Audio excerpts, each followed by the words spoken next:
Hi, so this is a Lucy Letby video. So I'm going to be referring to a video from crime scene to courtroom. If you haven't watched his videos, you really should. He's gone to court practically, if not for the entirety of this case.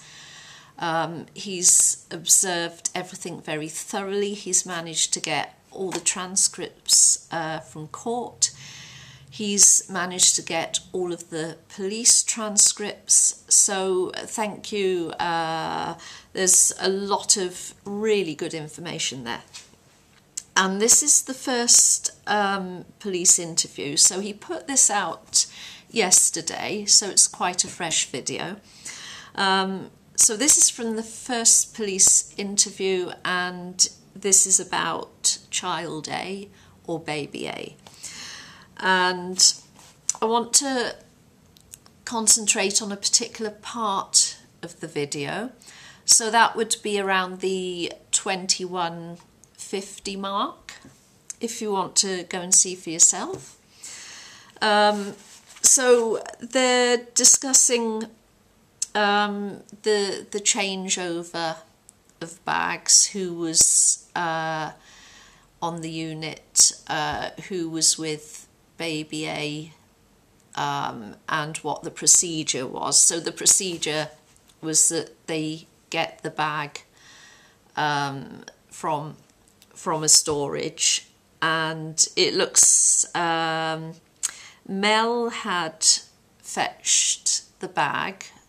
So there was Lucy, there was Mel, I believe there was another nurse too, and there was Dr. Harkness, he was the registrar.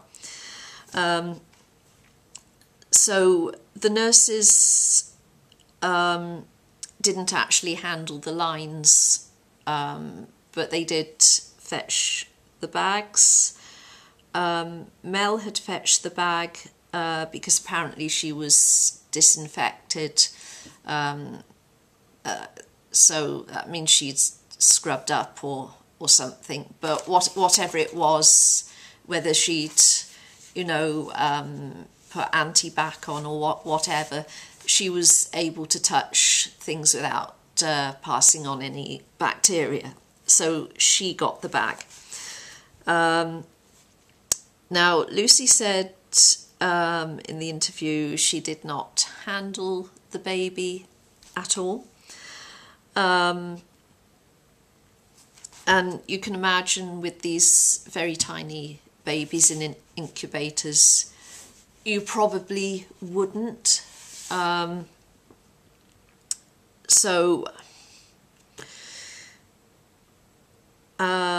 Also the nurses did not insert the tubes.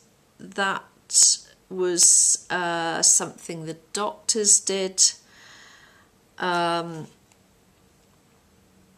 I can't remember whether the nurses gave the feed or not, but they did change over bags. I think feeding was also something else the doctors did, but anyway, go watch the video, because the information is very, very precise.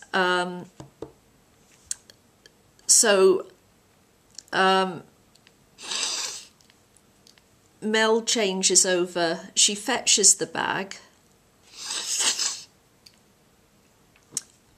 I think Lucy might have had something to do with putting the bag up there on the hanger, and I don't know how these bags are attached. I mean, whether you got to put I guess you got to put a line into the bag itself.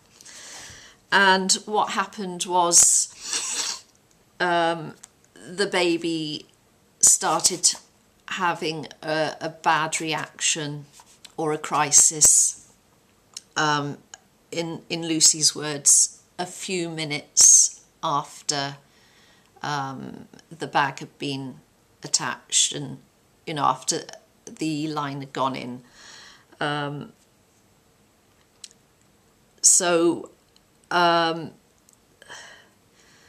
they then called over.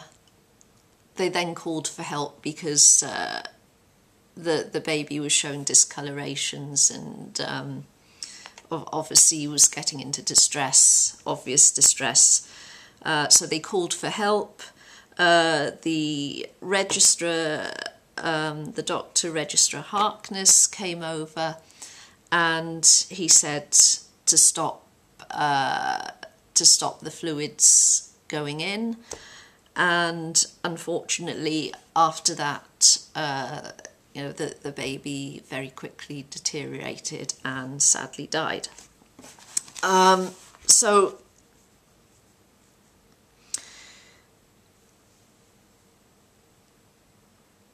Lucy then said that when she was asked what was going through her mind at the time was, was there something wrong with the line? And she did wonder, she said, had they perhaps fetched the wrong bag? Or, was the wrong bag there? It was meant to have 10% glucose, but maybe it was a different bag with something else in it. So that's what Lucy's account is of what happened. They then went on to discuss air embolisms, so the idea already then was that, air had been introduced into the tube. And then after that, and this is, I think, a little while after in the interview, she mentions that she's asked, was there a debrief? Yes, there was. She says, I think it was Dr. J.R. Ram who gave the debrief, and she also says she doesn't really remember much of what he said. So that is really what I wanted to relay from that video.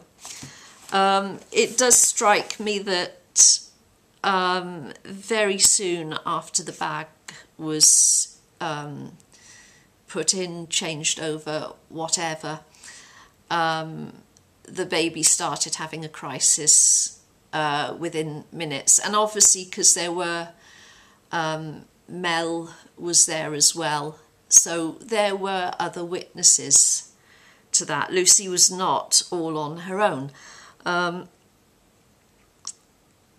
So that does strike me. That was all, very sudden. What I feel from the content, because I mean this is a transcription, so you don't hear how Lucy might have said it and how she might have been asked. But you can tell a lot from content. She does describe things simply. She answers questions simply. She doesn't really elaborate too much. Now she is asked at the beginning to try and remember without her notes. And I think, like most people, she starts off quite well, and then she, tapers off a little with what she can remember as the interview goes on, and that is pretty normal. She honestly does strike me as giving truthful answers. And the account she gives, it is plausible. Now, she could be completely playing the police and lying her head off. That is possible as well, but from the content it does sound truthful and it does sound plausible. So that was really what I wanted to cover. Do have a look at that video, and I also want to mention the Double Jeopardy channel, because they're a couple of barristers, King's Counsel. They explain very well how legal procedure works, and they've touched, you know, they've talked about the Lucy Letby case. So they are, I think they feel everything was done properly, and I can kind of see their point of view there, because the law it's a process, and you know, you go through the system and you get processed. So it's not necessarily about what is or isn't fair or right or wrong. It is due process, if you like. I mean, I do think the conviction is unsafe. I certainly do think that. But it's good to hear about everything from all angles. You know, how the legal system works, you know, how hospitals catalogue things. So, yeah, please like, and I'm probably going to do a couple more videos, even though I said I wasn't, I'm still doing them. So hope to see you in the next video.